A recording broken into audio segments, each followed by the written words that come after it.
Yo, what's going on, guys? DJ Hess here, collectivekicks.com. Wanted to bring you guys a random video today, kind of an original concept that I was thinking about for a while and decided to make a video on. If you guys like this kind of original content, please give the video a thumbs up, leave a comment, let me know what you guys think. This is basically going to be a discussion point on Nike retros and basically some shoes that I'd love to see retroed, some of the shoes that they did retro that maybe didn't work out so well for them, and kind of a discussion point on original colorways and new colorways and how that plays into a factor maybe of whether or not it's consumed or not, because it's kind of like one of those things where they're really fulfilling kind of a niche market of consumers. Something like this, the gloves that came back out, that was originally released back in the day. Gary Payton's one of his first signatured models, and it's kind of interesting because this colorway in particular was one that was very sought after at first. As soon as they hit, they were like, I mean, you could buy them for retail. You could probably buy them under retail now. Then they had a whole bunch of colorways of the glove. None of them really made any sense. They weren't promoted very well. They had interesting themes, but like, I don't know, they just didn't do well sales wise. They ended up on Nike factory stores, pretty much in every single colorway, even including this one.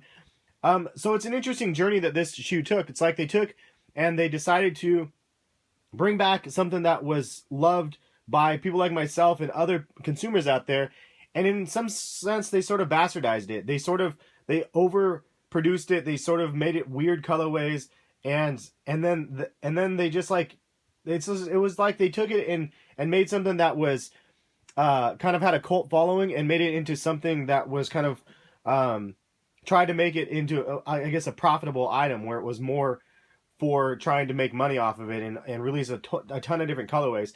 They did the same thing with the air raids as well. They had kind of one original-esque colorway here, and then they didn't release the peace sign ones to the true form, and there was a whole bunch of other ones that they released of the air raids, just a bunch of random colorways, made no sense whatsoever, and they didn't do very well. And again, these ones ended up at outlets. Same thing to be said for the really popular Command Forces. These ones were something that I've been looking for years and years and years. And I'm really happy that I copped an original colorway. I still don't have the emerald ones, which the emerald ones is the ones that I want. And they limited those to 50 pairs and they never released them. And then they gave us like 5 or 6 different colorways of the 180s that, again, make no sense whatsoever. And they're $200 retail. And these things pretty much are, you could buy them for $100 now. I mean, half of retail price.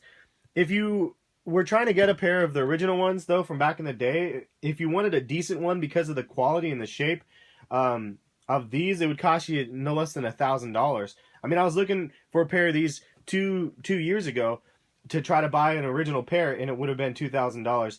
And now they can't even like sell for $100 or $200. I mean, they're selling for $100 on the aftermarket. So it's interesting how they take a shoe and basically make a bunch of random colorways that make no sense. Don't stay true to the original colorways.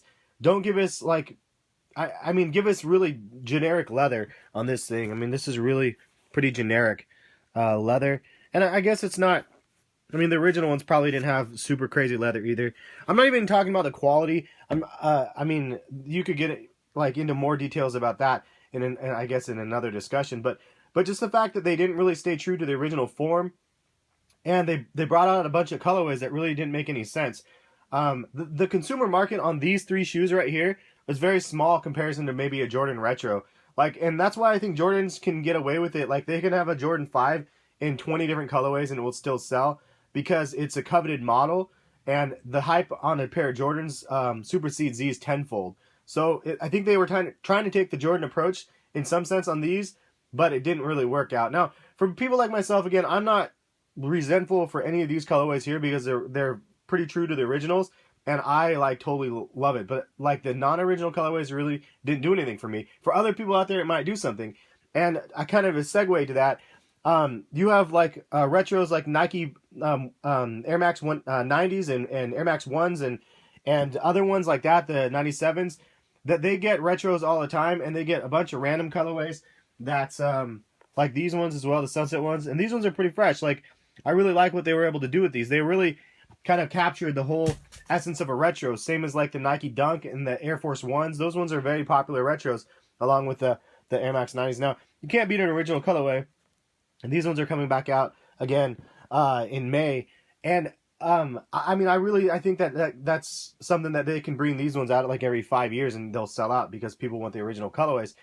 But, and then you have other ones like these. This is not an original colorway. Now, I really like this colorway in particular just because it's really, really clean. But they also released this shoe with a bunch of crazy colorways that just made no sense at all. Also, they re-released the orange pair, but it looked nothing like the originals. And I've been on the hunt for those for almost a decade as well. And I wanted the pair of the orange ones, and they totally butchered it. So I didn't end up picking it up. I saw them, and I was told from other people that they're definitely not close to the originals, and I just didn't want them. So it's kind of interesting how that works. And segueing to kind of the last part I wanted to talk about is some of the shoes that I want retroed. Like this shoe to me would be so fresh to have a brand new pair. It took me a while, like 10 years, to hunt this one down. And shout out to Chris Prep again for hooking me up with this pair because like this one is a grail status for myself.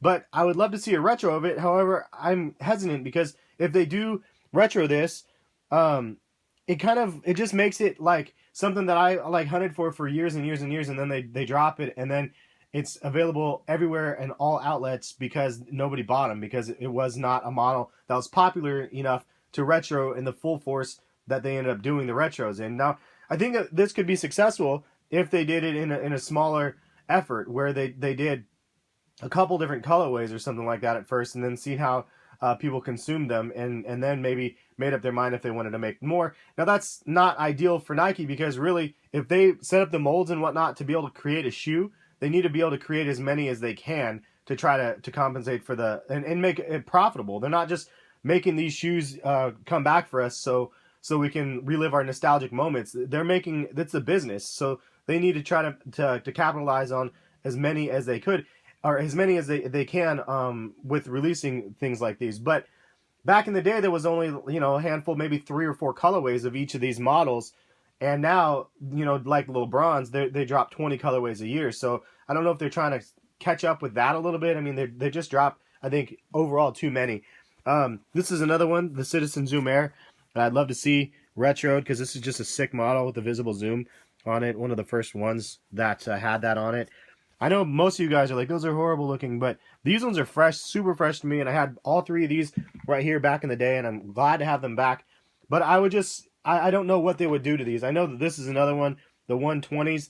I have a feeling like this one they would probably butcher as well and just do a whole bunch of weird colorways. This is my ask to Nike.